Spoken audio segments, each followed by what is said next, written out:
What's up, everybody? It's AJ with etrailer.com. Today we're going to be checking out this Bulldog Winch Tire Pressure Gauge / Inflator and Deflator. So what that means is you can hook this up to your tire. If you have an airline or a compressor in your garage, you can hook this up here.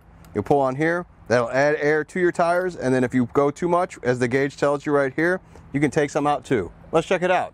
One of the cool things, like I said, is you can hook up an airline right here to the bottom, just like that, and now you see it can let air into the tire while you watch it. So let's go over here and check it out. What we're going to do is push down on this lever, and that's going to open up this end, so you can just put it over the valve, let go, and it stays right there. So you don't have to hold this in place while you check. We already got a reading. Looks like we're right at 40 here. If you look at the analog display, it also glows in the dark. If you're at night and it's got a charge on it, you can see that too.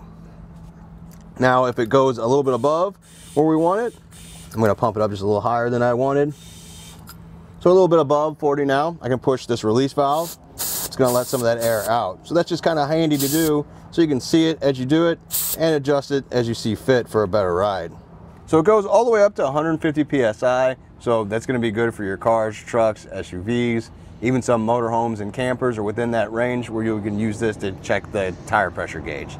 Now, another thing about letting some of the air out, you might wonder why you might need to do that. If you're going from a cold climate to a warm climate, that's going to expand that air in your tire, so then it could be overinflated. So you might want to check that and just go ahead and let some of that for a better, smoother ride.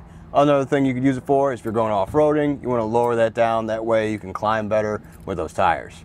Something to think about is if you have a straight-on valve on your tire. We did run into an issue when we went to a motorhome that had the valve behind kind of a hub area. This part's a little bit bigger, especially with this latch, so we weren't able to get that in there. It was at such a weird angle, this wouldn't work with it. So just keep that in mind. Look at the valves on your vehicles and make sure this is going to work with it. Otherwise though, this hose, being as long as it was and flexible, made it really easy to get to those hard to reach spots just to air up the tire. Plus, you can get this at any angle you need to actually read it. And just in case you're looking at it, if you don't have the air hose, this still will do the gauge. It'll tell you how much tire pressure you have in there, so it still works without that hose. You just can't inflate anything. Well, that does it. Thanks for hanging out and hope this helped.